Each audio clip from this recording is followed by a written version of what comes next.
was plenty to like about the popular music landscape of 2015, especially compared to 2013 or of course last year in 2016. It's certainly been one of the better years in recent times. But there was also plenty of crap, and if you've been paying attention to the title of this video, you'll know that it's not the good songs that we're going to be talking about today. So let's dig into the worst hit songs of 2015. So what qualifies? Well, the song will have needed to have hit the top 20 somewhere in the world or have debuted in Billboard's year-end Hot 100 for 2015. Oh, and one last thing, this list is not ranked. I've listed them in the alphabetical order of the song title. So, how about we get started?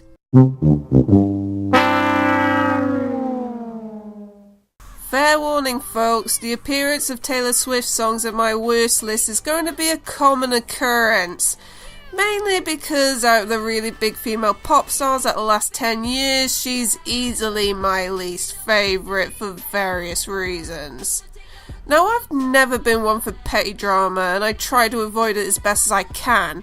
That's not me saying that fight/diss song shouldn't exist. I mean, here's my go-to fight song. When I get mad and I get pissed, I grab my pen and I write out a list of all the people that won't be missed. You've made my shit work. But at the very least, you shouldn't write lyrics like a whiny 7-year-old who just had their favourite toy stolen.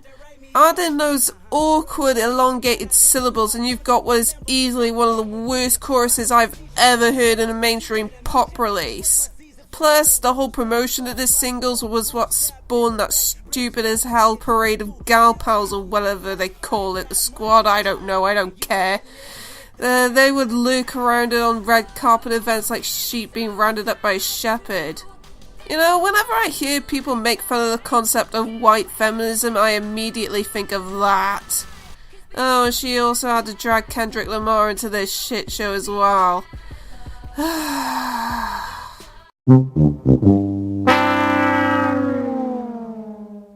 And on the subject of songs with the emotional maturity of a small child, just the title alone of this song makes me want to throw up. Dear future husband is not a phrase that anyone whose age is in the double digits ever uses. I don't care if this song is supposed to be cutesy and not to be taken seriously, because sadly, I very much do take it seriously. I mean, that thin veneer of cuteness is hiding some very backwards ideas of gender dynamics within relationships. I mean, the female protagonist of this song comes across as the demanding housewife from one of those hackneyed 50s sitcoms. She's never the wrong one in arguments, even if she's acting crazy. She doesn't want to see his family more than hers. She wants flowers and rings and all that stuff, and then she'll be Mrs. Perfect Wife. Ugh, give me a break.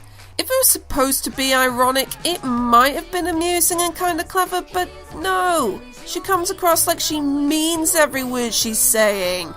A more appropriate title for this song would be Dear Future Ex-Husband, because there's no other ending for that hypothetical marriage. Full disclaimer before we get started, this is not on the list because it was on the soundtrack to that 50 Shades of Shite movie, although it certainly didn't help. Now that I've got that out of the way, I've mentioned before that I've got a severe love-hate relationship with a lot of the Weeknd singles over the last couple of years, and I've said before that this firmly fits into the hate category, mainly because a lot of his love songs, with a couple of exceptions, come across as extremely creepy and uncomfortable to me. And let's be honest, who on earth says that someone has earned a good old boning? That choice of word in that situation is extremely creepy and far from sets the mood here. Do you know what else helps to ruin the mood? His really warbling falsetto, which is all over this song. It's no secret that Mr. Weeknd's voice is rather Marmite to a lot of people. I personally can tolerate it if it's backed up with an instrumentation with a bit more punch or a bit more bombast, but this song has a very slow, minimalist orchestral backing in it, which I guess is trying to add a degree of class to the song, but considering the movie based on the book which this song is a soundtrack to, yeah, real classy.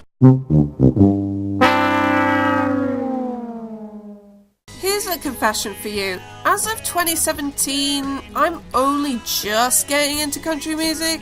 I spent most of my life living in the UK, so you can't excuse me on that front. I mean, it's only natural that my knowledge of the genre is limited at best. However, even with my limited knowledge of country music, I know enough to be able to tell that A, this song isn't real country music, and B, it's a steaming pile of cow dung. It's clearly trying to be another dumb party anthem a la That's My Kinda Night. Oh, and spoiler alert, expect that one in a future worst hits list of mine. But it's trying so hard to pander to that kind of crowd that it comes across as borderline desperate and incredibly dumb, with its hackney references to trucks and other stereotypical redneck stuff that just makes poxy limeys like me roll their eyes. Also, the tempo is far too slow and turgid to be any kind of fun party song, while an effective party song needs to be at least 120 beats per minute minimum, which only ends up making the song sound more desperate, and honestly kind of sad and depressing if you think about it. Full disclaimer before we get started, this is not on the list because it was on the soundtrack to that 50 Shades of Shite movie, although it certainly didn't help. This might be a bit of a controversial pick, but I'm sorry, I just can't tolerate this song. First of all, for a song that's blatantly about getting it on with someone, I find it deeply unsexy, and the only emotion it inspires in me is a deep sense of discomfort. I mean, sexy, in inverted commas, is not a look that Ms. Goulding can effectively pull off, at least in my opinion. Secondly, the main reason why I can't stand it is because the song is just a bunch of loud noises, lots of repetition, and no actual tune. It's nothing but overblown radio static. I usually like some of Ellie Goulding's songs, but this is by far the worst single she's ever released to date, at least in my opinion.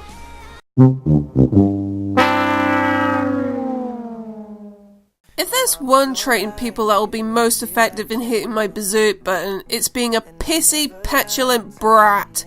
I spent around about 18 years of my life living with certain people with severe attitude problems to know that I just cannot tolerate this kind of behaviour.